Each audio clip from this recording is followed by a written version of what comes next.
Boa tarde, pessoal. O nosso projeto é basicamente sobre reconhecer a posição de uma partida de xadrez a partir de sua foto. O que a gente vai mostrar para vocês, então? Primeiro, qual que é a aplicação desse projeto. Depois, a gente vai passar por todas as técnicas utilizadas nesse processamento. E, por fim, a gente vai mostrar um pouco sobre o que poderia ser feito numa versão melhorada desse projeto. Bom, qual que é a aplicação, né? Entre os enxadristas, é muito recorrente a necessidade de identificar uma posição rapidamente por diversos motivos. Primeiro, na questão das transmissões.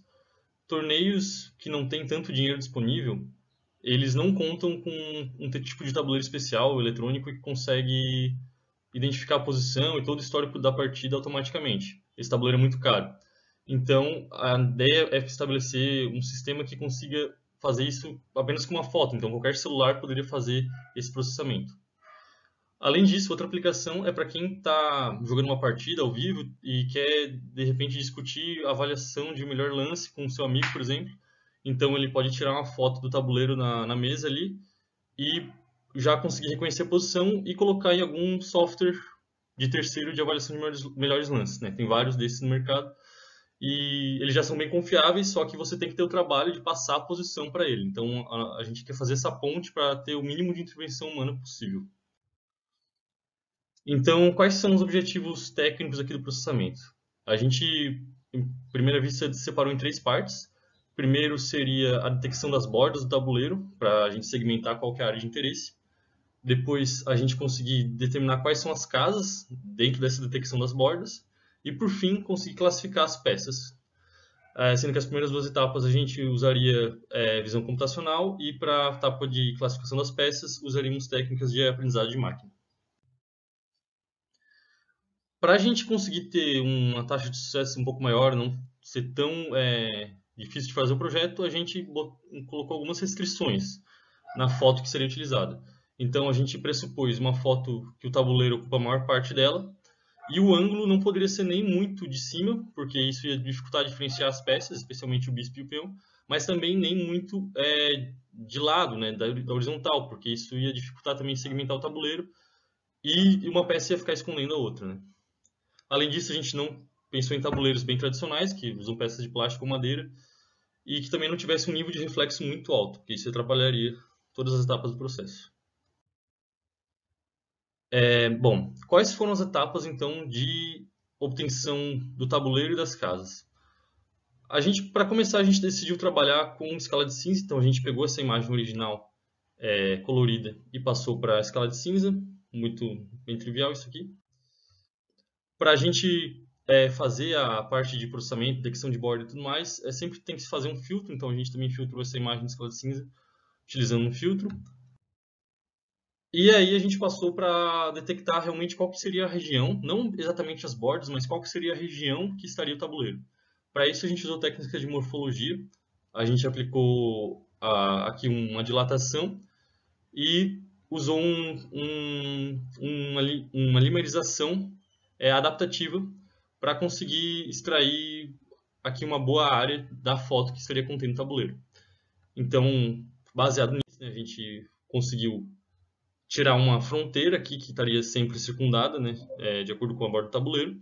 E essa fronteira aqui, basicamente, a gente assumiu que o tabuleiro estaria aqui, né? Então a gente tirou um retângulo dessa região, que seria basicamente o perímetro mais um. Só que desse perímetro a gente tira o convexo dele, né? Para a gente tirar um pouco desses ruídos aqui de fora.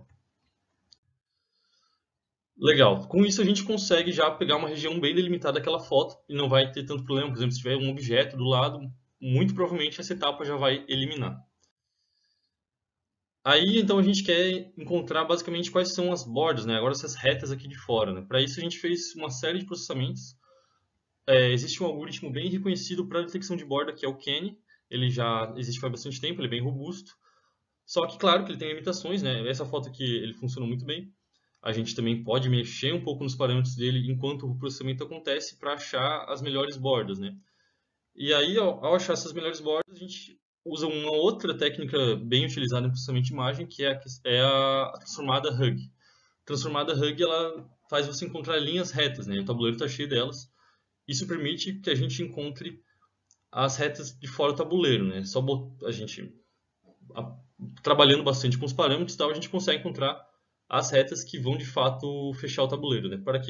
Como é que a gente segue a partir disso aqui?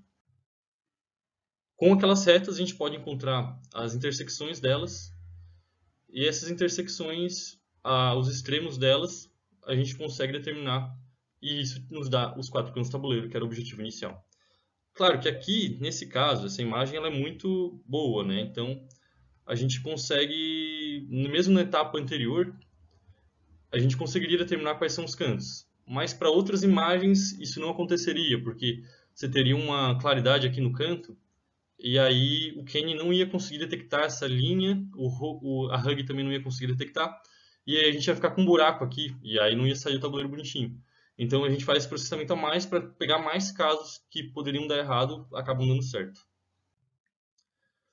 Com esses 4 cantos, a gente faz então uma mudança de base para conseguir trabalhar em 90 graus, né? Fica muito mais fácil de determinar as casas com essas relações geométricas aqui bem simétricas, né? Do que com aquela imagem que muitas vezes vai vir com uma certa inclinação. Então a gente usa essas funções aqui do OpenCV para mudar a perspectiva, para ficar uma perspectiva reta.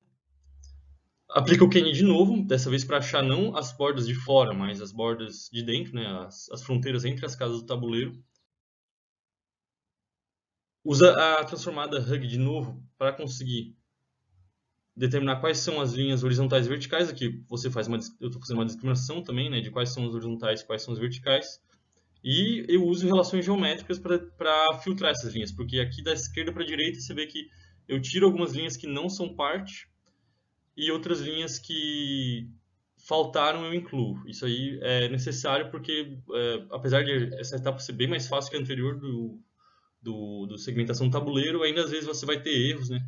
Então, você usa relações geométricas de espaçamento entre as linhas. Enquanto você tiver a maior parte de linhas boas, você consegue basicamente sair com um resultado bom para qualquer foto que tenha sido bem segmentada o tabuleiro. Então, com essas intersecções aqui, que foram obtidas a partir do passo anterior, é só uma relação basicamente de contagem aqui para determinar quais são as casas, né? Então, a gente começa aqui de baixo, a gente vai ter a casa A1, e aqui eu também circulei a C5, né, só para ilustrar como que funciona. Ele não é perfeito, né, mas já é bom o suficiente, porque como é que a gente vai usar isso na integração com a detecção de peças? A detecção de peças vai obter a região que tem a peça, né? Então a gente quer saber daquela região, que casa que corresponde, né? Isso é necessário para a obtenção da posição de xadrez de fato. Então, pessoal, agora a gente já consegue entrar na parte de Machine Learning e das técnicas que a gente usou para conseguir detectar as peças e classificar quais são os objetos detectados, né? A ferramenta que a gente utilizou foi o YOLO, que significa You Only Look Once, que prevê as coordenadas dos objetos ao mesmo tempo que cria um mapa de probabilidade de classes. E ao invés de primeiro verificar onde existe um objeto e depois descobrir qual objeto é aquele, ele faz as duas coisas ao mesmo tempo. Isso permite que ele funcione de maneira muito rápida e também tem um ótimo desempenho, como a gente já vai chegar lá. O que se fazia antes do YOLO, né? Antigamente existia uma técnica de varredura, que seriam pegava vários retângulos e arrastar eles pela imagem para tentar encontrar as features que a gente quer. Nesse caso, por exemplo, nessa moça, se a gente desejasse detectar o nariz dela e conseguir fazer um retângulo ao redor dele, ou detectar os olhos dela, né? A técnica utilizada seria arrastar uma caixa durante toda essa imagem, depois diminuir essa caixa, rodar de novo para realmente descobrir dentro do que esse objeto estaria, né? Isso era uma técnica muito pesada, é algo muito lento de se fazer, por questões óbvias. A gente vai estar fazendo muitas convoluções no meio desse processo, só para descobrir aonde que esse objeto está. Depois a gente ainda precisaria rodar outra rede neural para descobrir qual é o objeto dentro daquela bounding box. Aí a gente tem o YOLO. Como a gente pode ver aí pela imagem da direita, ele realmente funciona muito bem, ele consegue identificar pessoas e objetos de muito longe, em posições até um pouco inconvenientes, esquisitas, consegue identificar mochilas, por exemplo, até bolsas. E isso tudo em tempo real, porque ele é muito leve, né? É realmente o estado da arte que a gente tem hoje em dia no que diz respeito à detecção e reconhecimento de imagens. No caso do YOLO, apenas uma rede é responsável por prever se existe um objeto numa dada região e classificar ele. O YOLO usa a imagem inteira durante o treino e teste. O que acontece daí? Ele consegue entender o contexto dessas imagens. Ele compõe, por exemplo, no nosso caso, nós tínhamos um tabuleiro de xadrez, então ele em grande parte, entendeu que a peça vai estar dentro de um tabuleiro, porque tudo que ele teve para ser treinado, todas as caixas que ele recebeu para treinar, estavam contidas dentro de um tabuleiro. Então, é uma questão de contexto que ele consegue aprender por ter essa característica, né? É até um pouco mais parecido com o que nós humanos fazemos, de certa maneira. E isso também permite que ele consiga fazer isso de maneira muito mais rápida, porque ele só processa regiões que realmente são interessantes, né? Realmente com potencial. Aí, em relação ao dataset que nós utilizamos para treinar ele, é importante colocar aqui que uma rede neural convolucional profunda, redes neurais profundas em geral, exigem muitos dados para serem treinadas, para que a gente realmente consiga verificar todas as situações possíveis. Esses dados também têm que ser variados, né, para que o sistema se acostume a realmente abstrair o que é aquele objeto, o que não é aquele objeto. E para isso nós conseguimos 2 datasets maiores que já estavam com as imagens segmentadas ali, digamos, já estavam com as bounding box desenhadas e classificadas, que primeiro seria esse Dataset of Rendered Chess Game State Images, que é um dataset artificial feito em 3D, que proporciona muitas vantagens do ponto de vista de quem produz ele, porque a gente já consegue extrair a caixa das peças, é muito mais fácil, né? Caso sejam batidas várias fotos de tabuleiros de xadrez, manualmente depois a gente tem que ir lá e desenhar as caixinhas ao redor de cada objeto para que ele consiga entender qual objeto é aquele, né? Para que ele consiga se treinar.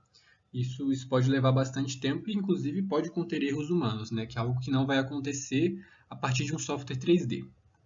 E outro dataset que nós conseguimos tem 289 imagens, é o Chess Pieces Dataset do RoboFlow, que daí são realmente imagens de verdade, retiradas todas do mesmo ângulo com várias características diferentes.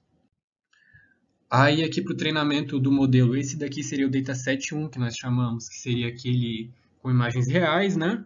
Aqui é um exemplo já classificado.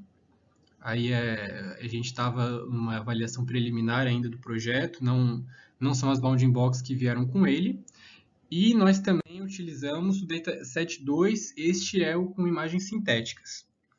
Aqui ele já está até detectando um pouco melhor as peças, porque isso aí foi obtido numa etapa mais avançada do projeto. Dá para ver que ele já estava aí com uma certeza muito maior, né? Aqui em relação ao treinamento, é importante a gente colocar que a gente usou uma adaptação do YOLO para o Keras, porque a princípio ele só está disponível no PyTorch, mas nós só sabemos mexer no Keras, já tínhamos mais experiência até de outras atividades que a gente fez. Também utilizamos uma rede pré-treinada da ArcNet 53, que essa rede pré-treinada é algo feito para identificar objetos em geral, carros, pessoas, e nós reutilizamos esse aprendizado dela de entender o que é um objeto para conseguir detectar as nossas peças de xadrez.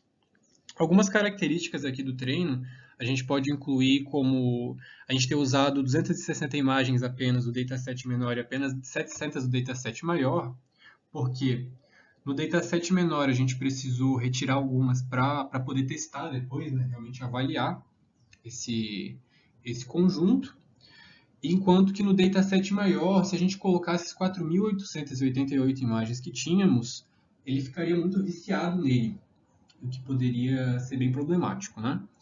Então, a gente optou por apenas usar 700 delas. E também ocorreram 2 etapas de treinamento. Uma apenas com a última camada da rede pré-treinada descongelada, porque o YOLO tem muita dificuldade no início para não divergir no sistema, nem para convergir. Ele tem muita facilidade para divergir no começo do treinamento, então a gente já colocou a gente treinou ele apenas com a última layer, usando tudo que ele já tinha aprendido, apenas mudando as saídas, e depois a gente descongelou todo o sistema e rodamos de novo o modelo. Certo. Visto como que a gente fez a parte de Computer Vision para detectar as casas e o tabuleiro, e também a parte de Machine Learning para detectar a posição e as peças, né? Agora a gente precisa fazer a integração desses dois sistemas para conseguir identificar realmente a posição e retornar na codificação de FEM. Como que isso foi feito? A gente pode ver essa imagem aqui, que retornou a posição e quais peças tem em cima do tabuleiro. Essas bounding box que a gente encontrou aqui foram relacionadas com as coordenadas das casas da parte de Computer Vision, e a partir da maior intersecção possível, nós podemos identificar então a posição da peça em cima de uma casa. Isso foi implementado em Python e o programa retornou para a gente essa codificação, que é a nossa codificação em FEM. Depois nós colocamos essa codificação em FEM no Lichess, que é um software de xadrez, que nos retornou essa segunda imagem aqui, que pode ser observada. Se a gente olhar de forma mais atenta, a gente percebe que ele acertou na grande maioria dos casos, tanto a posição quanto o tipo da peça, mas a gente também identifica erros como aquele cavalo que está no meio do tabuleiro, que ele não foi identificado pelo Machine Learning e logo também não foi identificado como uma posição, né, dentro do Computer Vision. Né? A gente não viu o cavalo nessa imagem que a gente retornou do Lichess, por exemplo. Beleza. Agora a gente acabou de apresentar o nosso trabalho, né? E agora eu queria citar as principais dificuldades que a gente teve no nosso sistema. O primeiro delas foi objetos que são exógenos ao tabuleiro. Por exemplo, nós usamos uma foto onde havia um copo do lado do tabuleiro e esse copo foi identificado como uma rainha quando passou por dentro do Machine Learning, que foi um problema, né, do nosso projeto. O segundo, o baixo contraste da mesa e do tabuleiro, isso também apresenta resultados piores, né, quando comparado em situações que o contraste é maior. E o terceiro é a dificuldade da obtenção do tabuleiro devido à borda da mesa. Houve fotos, né, que a gente usou como exemplo, que ao invés de se detectar a borda do tabuleiro, foi identificado a borda da mesa. Visto essas dificuldades e todo o projeto, nós pensamos, né, em algumas sugestões de melhoria que poderiam ser realizadas. O primeiro delas é utilizar mais tabuleiros para o treinamento, e daí dentro dessa parte do treinamento em si, não só adicionar novos tabuleiros com outras cores, novos formatos, mas também adicionar mais imagens com ângulos diferentes e fazer um data augmentation de todas essas imagens. Isso poderia melhorar a eficiência do treinamento. O terceiro é usar mais fotos no teste, diferente do treinamento, né? A ideia é colocar mais fotos dentro do teste para comparar. É o mesmo tabuleiro, no caso, né? É as mesmas posições, só que de fotos tiradas de ângulos diferentes. Se a gente comparar os resultados que a gente obteve de todas essas fotos de um mesmo tabuleiro, nós vamos conseguir enxergar, né, as posições que são as mais prováveis de aquela peça estar. Então, às vezes a gente bate uma foto de uma posição, a gente não detecta um cavalo, mas se a gente bater do outro lado, a gente detecta o cavalo, aumentando assim também a nossa efetividade do projeto, né, dele retornar realmente as posições, as peças no seu devido lugar. E o quinto, para evitar aquele problema de detecção da borda da mesa, nós podíamos, antes de passar pelo Computer Vision, usar o Machine Learning na foto tirada e que encontre apenas o tabuleiro. Depois a gente passa o Computer Vision para cortar essa imagem. Isso vai ajudar tanto na situação, né, que eu comentei da borda da mesa, quanto também para objetos exógenos. Obrigado pela atenção, esse foi o nosso projeto. Qualquer dúvida, vocês podem entrar em contato com a gente por e-mail. E excelente semestre aí para todo mundo.